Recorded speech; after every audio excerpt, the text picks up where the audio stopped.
السلام علیکم لسنرز، میں ہوں آپ کی ہوسٹ نیلم، اور نیلم آپ کو اپنے چینل میں ویلکم کرتی ہے۔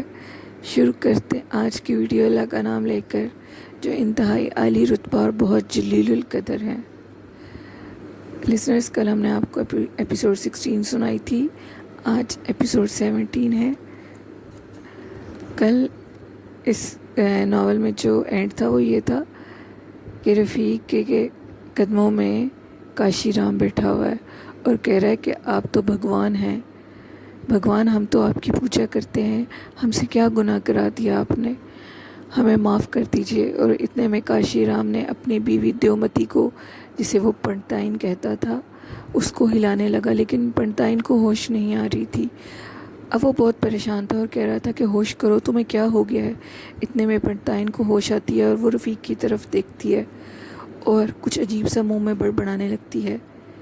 اب کاشی رام اپنی بیوی دیومتی کو اٹھا کر کمرے میں اندر چلا گیا اور دروازے کو بند کر لیا۔ اب میں رات کے ٹائم اسی برگد کے پیڑ کے نیچے لیٹا ہوا تھا، نیند بہت شدید آ رہی تھی اور سو گیا۔ صبح جب میری آنکھ کھلی تو میں کیا دیکھتا ہوں کہ جب بھی میں صبح اٹھتا تھا تو پنڈتائن میرے قریب ایک بالٹی رکھ دیتی تھی، جس میں میں صبح صبح بھینسوں کا دودھ نکالتا تھا، لیکن آج وہ بالٹی میرے پاس نہ تھی۔ میں بہت حیران تھا۔ میں نے کہا کہ کمرہ بھی اندر سے بند ہے، کیا کروں؟ میں تو صحن میں تھا، گرمی بھی بہت زوروں سے تھی۔ میں نے ہلکا سا دروازے کو ہاتھ لگایا تو دروازہ کھل گیا۔ جب میں کمرے کے اندر گیا تو اندر کچھ بھی نہ تھا، بالکل خاموشی تھی، ہر طرف اندھیرا ہی اندھیرا تھا۔ میں کچن کی طرف آگے بڑھا اور بالٹی اٹھائی اور بھینس کا دودھ دونے لگ گیا۔ میں نے بھینس کا دودھ نکالا اور اس کے بعد میں نے ایک گلاس دودھ کا پیا۔ مجھے بہت زوروں سے بھوک لگ رہی تھی، ابھی صبح کے 9 بج رہے تھے۔ میں باہر جا کے برگد کے پیڑ کے نیچے بیٹھ گیا، کیونکہ مالکوں کی غیر موجودگی میں ان کے گھر کے اندر نہیں بیٹھ سکتا تھا۔ میں نے صحن کے اندر ہی بیٹھنا مناسب سمجھا۔ اب میں بہت حیران تھا، 9 سے 12 ہو گئے، 12 سے 2 بج گئے، لیکن پنڈتائن کا اور پنڈت کا کچھ پتہ نہ تھا۔ اب یہ بہت تفتیشناک بات تھی۔ میں نے سوچا کیوں نہ سامنے محلے والوں سے پتہ کروں کہ یہ دونوں کہاں گئے ہیں صبح صبح۔ اب میں اٹھا اور میں نے باہر جھانک کر دیکھا۔ جب میں نے باہر جھانک کر دیکھا تو میری حیرت کی انتہا گم تھی کہ باہر عجیب و غریب شکلوں کے، بغیر قمیضوں کے، چھوٹے چھوٹے کپڑے پہنے ہوئے، دھوتی کی صورت میں عجیب و غریب مخلوق بیٹھی ہوئی ہے۔ اس مخلوق کی شکل بہت زیادہ عجیب تھی اور بہت زیادہ خوفناک تھی۔ وہ کوئی گننے میں 100 کی تعداد میں تھے۔ میں ان کو دیکھ کر بہت خوف زدہ ہوا، اتنا خوف زدہ ہوا کہ میں حیران رہ گیا کہ یہ سب کچھ کیا ہے۔ اب میں نیچے اترا سیڑھیوں سے تو میں نے آگے بڑھ کر پوچھنا چاہا تو میں پیچھے سے کیا دیکھتا ہوں کہ پنڈت صاحب کا گھر غائب ہو چکا ہے، وہاں پیچھے ایک خالی میدان ہے اور کچھ بھی نہیں ہے۔ اب یہ مخلوق ساری میری قدموں میں سجدہ کرنے لگی۔ میں بہت حیران تھا اور ان سے بڑھ کر آگے بھاگنے لگا۔ جیسے میں بھاگوں وہ میرے پیچھے بھاگنا شروع کر دیں۔ یہ منظر بہت خوفناک تھا۔ اگر میری جگہ کوئی اور انسان ہوتا تو کب سے ہارٹ اٹیک سے مر جاتا۔ یہ مخلوق اتنی خوفناک تھی کہ بیان سے باہر تھا۔ اب میں جہاں جہاں بھاگتا جا رہا تھا یہ مخلوق بھی میرے پیچھے بھاگتی جا رہی تھی۔ گرمی کے مارے کچھ لوگوں کی دکانیں کھلی ہوئی تھی۔ جب انہوں نے میرا شور شرابہ دیکھا تو وہ لوگ بھی اس مخلوق کو دیکھ کر بے ہوش ہو گئے۔ اتنے میں کسی نے پولیس کو اطلاع کی۔ اب میں بہت حیران تھا کہ میرے سامنے پولیس کی 2 گاڑیاں تھیں۔ ایک پولیس والا گاڑی سے نیچے اترا اور نیچے اتر کر میرے قریب آیا اور کہنے لگا یہ کیا مذاق ہے۔ اب میں نے کہا لو، اب پھر دوبارہ جان پھنس گئی پولیس کے اندر، اب میں کیا کروں گا۔ اب میں نے سوچا کہ کیوں نہ اس مخلوق سے جان چھڑا کر پولیس کے پاس ہی چلا جاؤں۔ جیسے پولیس والے نے مجھ سے ہٹ کر پیچھے دیکھا تو اس کی حیرت کی انتہا نہ رہی اور وہ خوف کے مارے بے ہوش ہو گیا۔ جب میں نے دیکھا کہ پولیس والا بھی بے ہوش ہو گیا ہے اور وہ مخلوق میرے پیچھے بھاگتی آ رہی ہے تو میں نے اور زور سے بھاگنا شروع کر دیا۔ بھاگتے بھاگتے میرا رخ آبادی سے فصلوں کی طرف ہو گیا۔ اب میں دور دور تک جہاں نظر دوڑا رہا تھا صرف فصلیں اور کھیت ہی تھے۔ میں بھاگتا جا رہا تھا اور وہ بھی بھاگتے جا رہے تھے۔ جیسے میں بیٹھتا تھا وہ بیٹھ جاتے تھے، جیسے میں کھڑا ہوتا تھا وہ کھڑے ہو جاتے تھے۔ یہ منظر بہت عجیب تھا۔ اب میں بھاگ رہا تھا کہ سامنے ایک بہت بڑا درخت تھا۔